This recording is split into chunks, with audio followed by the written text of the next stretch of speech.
മസ്തിക്ക് പാഠശാല. എന്താ എന്റെ ഷോ വയ്ക്കാതിരുന്നത്? ഓഹോ, പട്ടാളത്തിന്റെ വിലക്കുണ്ടാവും. അതെ, ഞാൻ തന്നെ ഓഫ് ചെയ്തത്. നിന്നെ രാഷ്ട്രം ആദരിക്കുന്ന ചടങ്ങൊന്നുമല്ലല്ലോ ടിവിയിലുണ്ടായിരുന്നത്. കണ്ട അലവലാതി സിവിലിയൻ പിള്ളേരോടൊപ്പം കൂത്താടി നടന്ന് ഓരോരോ കോപ്രായങ്ങളും കാട്ടി മനുഷ്യനെ മാനം കെടുത്താൻ ഇറങ്ങിയിരിക്കുന്നു. മെയിൻ സാബിനോട് ഞാൻ എന്നും പറയാറുള്ളതാ, എല്ലാ പ്രൊഫഷനും അതിന്റേതായ അന്തസ്സുണ്ട് അല്ലേ മുത്തശ്ശ? പട്ടാള നിയമം അടിച്ചേൽപ്പിക്കരുത്. എനിക്കിഷ്ടമുള്ള ഒരു ജോലി ഞാൻ ചെയ്യുന്നു. എൻ വഴി താൻ ഈ വഴി. അല്ലെങ്കിലും നിന്റെ ഇഷ്ടം തന്നെ ആയിരുന്നല്ലോ എല്ലാറ്റിലും. എൻട്രൻസ് പാതിയിൽ നിർത്തി ചേർന്ന കോളേജിലെല്ലാം പ്രശ്നക്കാരി. നിന്റെ അച്ഛനെ പോലെ അന്ന് ഞാനും സാമർത്ഥ്യം കാണിച്ചിരുന്നെങ്കിൽ ഇതൊന്നും കാണേണ്ടി വരില്ലായിരുന്നു. എന്നെങ്കിലും ഒരു മനസ്സമാധാനം ഇവിടെ എനിക്ക് തന്നിട്ടുണ്ടോ? താൻ തോന്നി. അതെ, താൻ തോന്നി, തന്നിഷ്ടക്കാരി. അങ്ങനെ ഒരുപാട് വിശേഷണങ്ങൾ ഉണ്ടല്ലോ എന്റെ പേര്. നീ അകത്ത് പോ, അല്ലെങ്കിൽ ഞാൻ മിണ്ടിയല്ല കുറ്റം. നീ ഇപ്പൊ ഒന്ന് സംസാരിക്കണ്ട, അകത്ത് പോയേ. രണ്ടെണ്ണത്തിൽ ഒന്ന് ഇങ്ങനെ എന്ത് ചെയ്യാന്? അതിന്റെ സമയം അത്രയ്ക്ക് മോശ. ജോത്സ്യൻ തന്നെ പറഞ്ഞതല്ലേ. സമയദോഷത്തിന്റെ പേരും പറഞ്ഞു വല്യമാമ തന്നെ അവൾക്ക് വളം വെച്ച് കൊടുക്കുന്നത്. നിഷേധിക്കുന്നില്ല, ഇത്തിരി ശാസനയുടെ കുറവുണ്ട്. ഇപ്പൊ തന്നെ അത് ശരിയാക്കി തരാം. എടി പിങ്കി, പിങ്കി, നീ കുറെ ദിവസമായി തുടങ്ങിയിട്ട്. എവിടെ അവള്? നിന്നെ ഞാൻ ഇന്നും. പിങ്കി, സുഖല്ലേ? എന്റെ മാല എവിടെ? കേട്ടില്ലേ, കോട്ടയത്തിന് കോട്ടപ്പിള്ളേച്ചൻ 90 കഴിഞ്ഞപ്പോ പെങ്കടിക്കാൻ പോയി. മാല കേട്ട് വന്നു, കോട്ട വാങ്ങി വന്നു. മാല വേണോ കോട്ട വേണോ? രണ്ടും. ആദ്യം കോട്ട പിന്നെ മാല. ഓക്കേ. ഈ പട്ടാളവും കലയും തമ്മിൽ ചേരില്ല മുത്തശ്ശ. കണ്ടില്ലേ, ഇതൊക്കെ കലാരംഗത്ത് എനിക്ക് കിട്ടിയ അംഗീകാരങ്ങളാ. വേണേ കൊണ്ട് ഒരു കല പോലും പട്ടാളം രാജലക്ഷ്മിയുടെ ജീവിതത്തിലുണ്ടോ? അസൂയ, പെരുന്തച്ചൻ സിൻഡ്രം. നീ എടുത്തൊഴിക്കടി.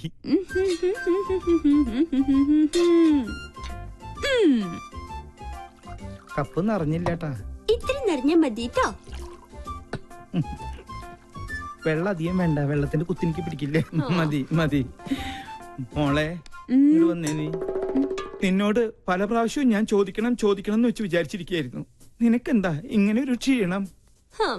അല്ല, ദേ ഈ നിധിവേടത്തിന്റെ താക്കോല് ഇനിയെങ്കിലും എന്നെ ഏൽപ്പിച്ച നിനക്കെന്താ ഒരു പ്രശ്നം? പിന്നെ എനിക്കെന്താ ഇവിടെ ഒരു പിടിവള്ളി? അത് ശരി, എന്റെ വീക്ക്നെസ് വെച്ച് തന്നെ നിനക്ക് കാര്യം നടത്തണം അല്ലേടി കാന്താരി? നിനക്കൊരു ക്ഷീണമില്ല. കുടിക്കാൻ വരട്ടെ? അല്ല മുത്തശ്ശ, ഡയബറ്റീസ് വേണ്ട. പിന്നെ കൊളസ്ട്രോൾ കിട്ടിയില്ല. ഓ, അപ്പൊ പ്രഷറോ? Thank you thank you thank you. നേരാ നേരം മരുന്നും പത്തിയും നോക്കി പട്ടാളം പരിചരിക്കുന്ന ദേഹമായത്. ഓർമ്മ വേണം. എടി, വയസ്സ് നമ്മുടെ കയ്യിലല്ല, പക്ഷെ ആയുസ് അത് കൂട്ടണോ കുറയ്ക്കണോന്ന് തീരുമാനിക്കുന്നത് നമ്മളാ. അയ്യോ, ക്യാൻസർ തന്നില്ല.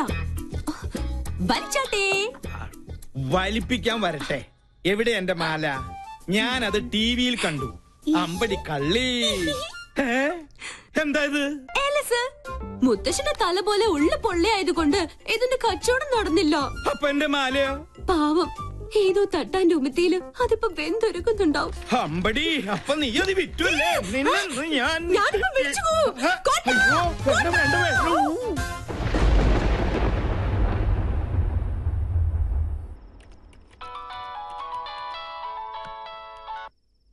ഹലോ.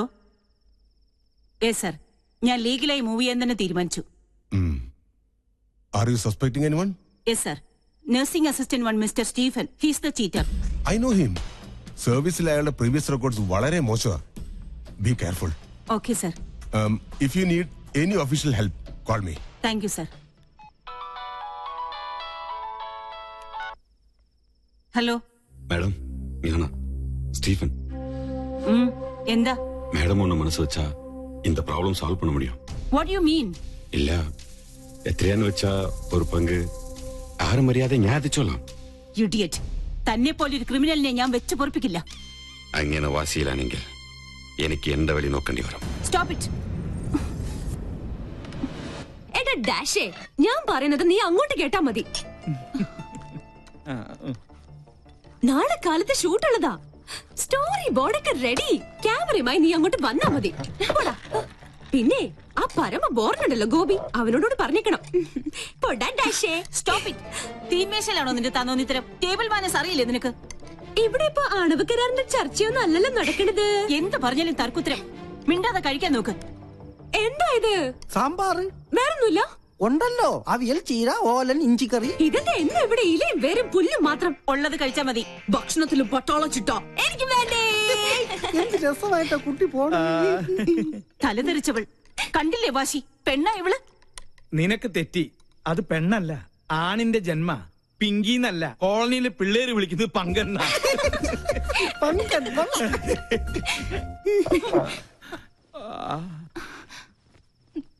മോള് കഴിക്ക്. ഇതിവിടെ പുത്തിരിയൊന്നും അല്ലല്ലോ. അസുരഗണം, ദേവഗണം. തീന്മേശയിലല്ല, ശ്വാസം പോയി മരണപ്പായിൽ കിടത്തിയാൽ പോലും ഇവര് തമ്മിൽ ചേരില്ല. എനിക്ക് മതി. എന്നാ പിന്നെ എനിക്കും മതി. അതാ നല്ലത്. അല്ലെങ്കിൽ വേണ്ട. സ്വന്തം മാല നഷ്ടപ്പെട്ടവനെ ഞാൻ. അതിന്റെ ക്ഷീണം എനിക്കുണ്ട്. അത്താഴ പട്ടിണി കിടക്കേണ്ട ഒരു കാര്യമില്ല. എന്നാ കുട്ടിരാമ, നീ ഇത്തിരി പച്ചമോരും എടുത്തേ. പച്ചമോര് നീലമോരും ഒന്നും ഇവിടെ ഇല്ല. വേണമെങ്കിൽ ഇച്ചിരി വെളുത്ത മോര് തരാം. മാല നഷ്ടപ്പെട്ടവനെ ഞാൻ. നീ എന്നെ കൊണ്ട് നിന്റെ കുടൽ മാല എടുപ്പിക്കുന്നത്. എടുക്കടാ.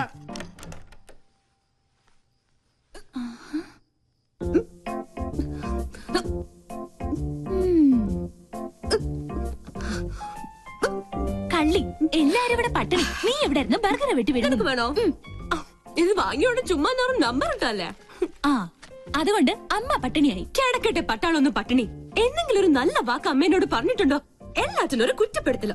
നിന്നോടുള്ള സ്നേഹം കൊണ്ടല്ലേ അമ്മ ഇങ്ങനെ വഴക്കിടുന്നേ? പിന്നെ സ്നേഹം നിനക്ക് തോന്നുന്നതാ. സത്യം പറഞ്ഞ എന്റെ കാര്യത്തിൽ അമ്മയ്ക്കിപ്പോ വല്ലാത്ത വേവലാതി. കാലത്താ പട്ടാമ്പിക്കാര് വിളിച്ചിരുന്നു. എന്റെ ജാതകം ചേരില്ലാത്രേ. നശിച്ചൊരു ചൊവ്വാദോഷം. ഒരു ചൊവ്വയും ബുധനും. അതാ ഞാൻ പറഞ്ഞത്, നമ്മളായിട്ടൊരു അടിപൊളി ചെക്കനെ കണ്ടെത്തിയാ ഈ നൂലാമാലകൾ ഒന്നും ഉണ്ടാവില്ലാന്ന്. ഒന്ന് പോടി. അമ്മ മൊത്തം ടെൻഷനിലാ. ഹോസ്പിറ്റലിൽ എന്തൊക്കെയോ പ്രോബ്ലംസ് ഉണ്ടത്ര. നീ ചെന്ന് അമ്മയെ ഒന്ന് സമാധാനിപ്പിച്ചു. ഞാൻ അത്രയ്ക്ക് അങ്ങ് താഴ്ന്നു കൊടുക്കണോ? നമ്മുടെ അമ്മയുടെ മുമ്പിലല്ലേ. നീ വാ, നീ വാ.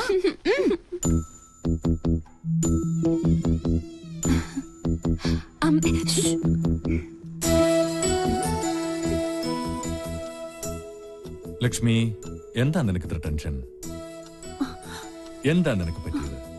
ആരോടാ നീ പിണങ്ങിയത്? നമ്മുടെ മോളോടോ? നീ ഒന്ന് സ്മാർട്ടായേ.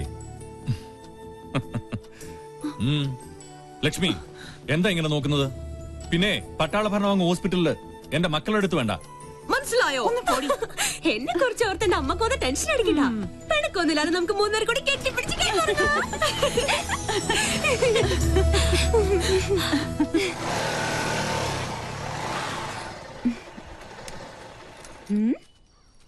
എന്തിനാ എവിടെ നിർത്തിയത്? ഒരു മൂടിനു വേണ്ടി. കേട്ടില്ലേ പക്ഷികളുടെ കളകളാരവം? അത് പട്ടി കുറച്ചതാ.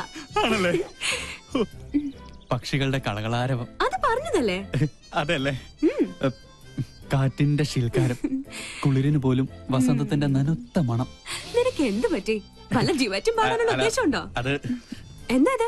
എന്റെ ബയോഡേറ്റയാ. ബയോഡേറ്റയോ? പേര് രാഹുൽ, വയസ്സ് 23, blood group O positive, weight. എന്താണ് ഇതൊക്കെ? ആപ്ലിക്കേഷനാ. നമ്മുടെ റിലേഷൻഷിപ്പിനെ കുറിച്ച് കോളനിയിൽ ചെറിയൊരു കുശൂഷുകൻ. അപ്പൊ തോന്നി ഒരു ആപ്ലിക്കേഷൻ അങ്ങ് തന്നിട്ടേക്കാന്ന്. അല്ല, ഇനി എന്റെ അനാസ്ഥ കൊണ്ട് അത് മിസ്സാവരുതല്ലോ. അതാ. ഈയിടെ നിന്റെ മട്ടും ഭാവം കണ്ടപ്പോ ഞാനും സംശയിച്ചു. പക്ഷെ നമുക്കത് വേണ്ടടാ. സൗഹൃദത്തിൽ കിട്ടുന്ന സുഖവും സന്തോഷവും ഒന്നും പ്രണയത്തിൽ കിട്ടില്ല. ഒരുമാതിരി ജലദോഷ പനി പോലെ തുമ്മി ചീറ്റി കൊളമാക്കിയിട്ട് അത് പോളൂ. സത്യം പറഞ്ഞ എനിക്ക് നിങ്ങളോടൊപ്പം എന്നും പങ്കനായി കഴിയാനാ ഇഷ്ടം. ധൃതിയില്ല. പങ്കൻ എന്തെങ്കിലും പിങ്കി ആവണമെന്ന് തോന്നിയാ ഇത് പരിഗണിക്കണം. പങ്കൻ പിങ്കി ആയാലല്ലേ? അതെ, ഒരപേക്ഷയുണ്ട്. ഈ ഉടമ്പടിയുടെ കാര്യം മറ്റാരെ അറിയിക്കരുത്. ചമ്മല. ഏയ്